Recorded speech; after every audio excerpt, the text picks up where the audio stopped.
Well, glad to have you back. The Nigerian National Petroleum Company Limited has welcomed Mr. Bayo Julari as its new Group Chief Executive Officer. In a statement signed by Chief Corporate Communications Officer, Mr. Olufemi Shone, NNPC Limited expressed appreciation to the outgoing GCEO, Mr. Mele Kyari, and the former board members for their dedicated service to the company and the nation.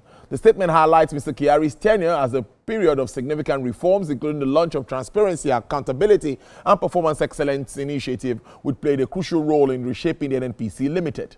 Mr. Shone added that the leadership of Mr. Kyari has left a lasting impact on the entire management and workings of the NNPC Limited. The NNPCL reaffirms its commitment to transparency and accountability, assuring stakeholders that the company will continue to build on the solid foundation established by the outgoing leadership. Let's look at the task ahead of the new leadership of the NNPCL. And with me is an international business ideation specialist, Mr. Light Shedrack. He also joins me from our Abuja studios. Mr. Shedrack, thank you so much for your patience. It's good to see you this afternoon. So good afternoon once again. Good to see you too. Been a while. Yes, and the last time we spoke, it was the old management at the NNPC. Now it's a new management. I'd like to ask you first, what do you make of this leadership, the crop of people there, before we now go into some specifics, looking at the task ahead of this new team? Okay, Tolu, you know I enjoy good news. I like spreading good news. I think what has just happened is a very beautiful thing. If you permit me, I would say this is one of the best appointments so far Mr. President has made. If you go through the profile of the current GMD of an NPC in the person of Engineer Bayo Julari, you will discover that you are going to see a man with about 34 years of experience in the oil and gas sector. So his wealth of experience is really going to rub off on an NPC as an institution and Nigeria at large. So I think himself with his team are just what are the kind of people we need at this point to drive the vision of that institution. Very beautiful thing to me. Now let's look at first the review of NNPC Limited JV assets. What do you make of what we have on ground? And how can we, you know, of course, get more benefits from this? Well, just like you said earlier, we just have the immediate past board members that have been dissolved, and we now have a new board, 11-man board members. I think the immediate past have done their best, but I think this is a time of deeper introspection. The new management has to really set out to begin to take total inventory of all that needs to be done. In my opinion, they should draw what I call a SWOT. SWOT here means they should evaluate their strength, they should evaluate their weaknesses, the opportunities, and the threats. You know, going by the profile of the current management, I am very certain that they are people who have the wherewithal to drive the vision, like I've said already. So a lot is expected of them.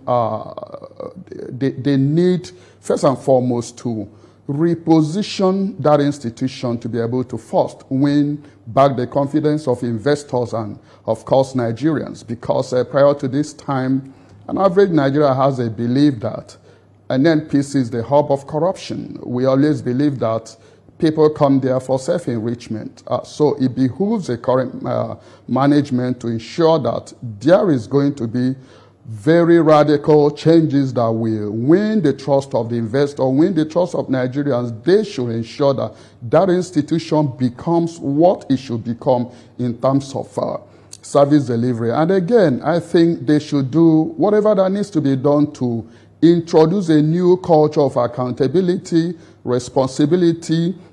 You know, they should ensure inclusivity so that Nigerians will begin to feel the impact of their leadership. We want a situation where we will not only be hearing about their performance, we want to feel their performance as average Nigerians. So we are expecting a lot from them. Interesting stuff. You've touched on improving operational efficiency and restoring investors' confidence, which to me is also very key because we need to drive our oil and gas industry that way. But let's look at advancing commercialization and diversification of gas. We've been talking about the decade of gas, investing more in gas. We need to, explore the opportunities, take advantage of our proven and unproven reserves of gas in this country. So what do you make? What are those? Are there quick wins in that space for us? Tolu, we have high chances with the new leadership to get our acts right this time around. Talking about gas diversification, I think that is what we need at this point. In fact, we need a management who needs to place huge priority on this diversification to ensure that there are more players in the industry, that Nigerians get involved in the industry. It has so many advantages if we really begin to explore the huge potentials we have in that sector. Nigeria should, at this point, the new management should be very assertive to ensure that we become global players in the oil and gas sector. And, all thanks to the new GMD, who has been opportune to work off the shores of Nigeria. He has worked in Europe. From the profile I gathered around him, he has worked in the Middle East. And these are spots that oil and gas sector businesses matter. So I am thinking, with his word of experience, with his connection, with what he knows that happened in that sector, having been in that sector, grew through where he is today in the same sector, I think he stands a better position to best drive this vision to ensure that all that we need to collect, all that we need to earn, all that we need to, garner through these resources that we have are fully optimized. I think he has what it takes to, deliver on this very long expectation from Nigerians. It's a tall order, but I am thinking he has what it takes to drive it. I agree. It's a tall order indeed. Let's look at also in targeting crude production, improved production. Even in our 2025 budget, we're already looking at above 2 million barrels per day. And if we are to go by it, the president wants an increase to about 3 million barrels by 2027. So there's this incremental growth that is expected in crude production. How feasible is that in your understanding? It is quite feasible. First, we have a team that is quite capable. Two, we have goals and visions and objectives we want to drive. I mentioned inclusivity earlier. I think what this management needs to do is to ensure that the policy of inclusivity, so that everybody see himself or herself as a stakeholder in the advancement of the fortune that this country can get from the oil and gas sector. Yes, we need to really expand production, crude oil production. We need to really expand. It has to be one of the key policies that we have to find any way possible to drive, because the more crude we have, the better for us. I think increase in crude production is what one of the major policies that they have to drive. And Tolu, let me mention here as well that I've always emphasized on inclusivity. When Nigerians get involved in affairs of their countries, they feel belong. They want to really play roles that will better the lot of that institution. Why did I say so?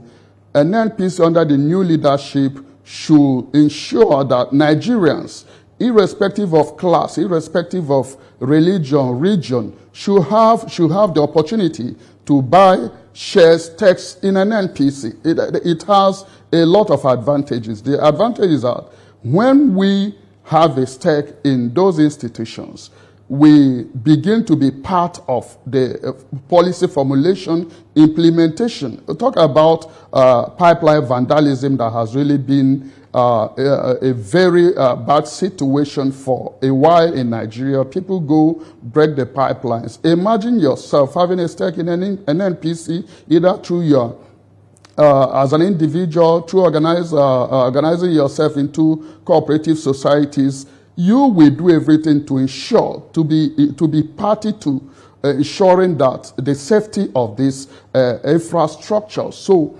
if the new management can rightly position itself to ensure inclusivity, it will reduce menaces like pipeline vandalism. It will ensure greater output. When we have greater crude oil output, it will definitely rub off on our economy. That looks pretty good. But you know that we also have challenges around that space. Vandalism, of course, a forward contract. Look at the Naira for crude issue that we've had back to back on. You know, all of this, I'd like you to also react to that. What do you make of it presently and how that is affecting the price of PMS? You know, we had a conversation earlier at a time when we're talking about the refineries working, the Port Harcourt refineries and all. Now that the Dangote refinery has been on, we now have this issue of Naira for crude issue. What do you make of that too? I don't want to go into oil and gas politics, but I just want to speak to us in a way that an average Nigerian will understand. Yeah, true. Whatever policy that needs to be, policy framework that needs to be implemented should first ensure that we have the availability of the byproducts of our crude oil. That's vis-a-vis PMS, gasoline, and all the derivatives.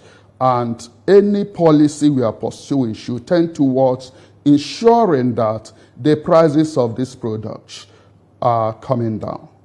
Tolu, NNPC is a pivot upon which the economy revolves. That's the truth. If we do not pursue policy frameworks that will help small and medium enterprises to thrive, I think we are in trouble. I was checking the other time. In India, for instance, over 45% of the exports are provided by this sector, the small and medium enterprises. A situation where any policy that will not see these small businesses thrive has consequences, and that consequences will not really help us as a people. So whatever the new management whatever policy they want to pursue, it should be such that, like I said earlier, Nigerians want to start feeling the impact of their performances.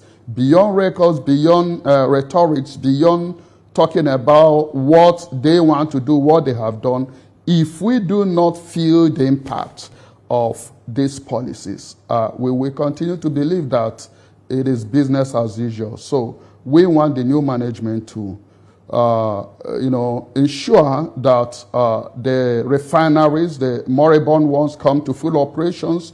We want to ensure that there is healthy competition among the players in the industry. We want to ensure that even the modular refineries begin to make contribution towards the national quota, towards the total output of the byproducts of this crude that we have. This way, we can see a system that has become very vibrant, very competitive.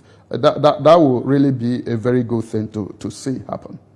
Interesting stuff. Now, back to attracting investments into the oil and gas industry. We know that the PIA is supposed to, make way, open more avenues for investments in this segment of the economy. But do you see us attracting the necessary investment? And what are those things that we need to do more for us to get more investment in our oil and gas industry? Recently, we saw the Shell Bonga thing, I think towards the end of that, and that was an impressive one. But many say we still expect more of such investments coming. How do we drive the investment? What sort of conversations should we be having at this moment for this new management to drive that necessary investment?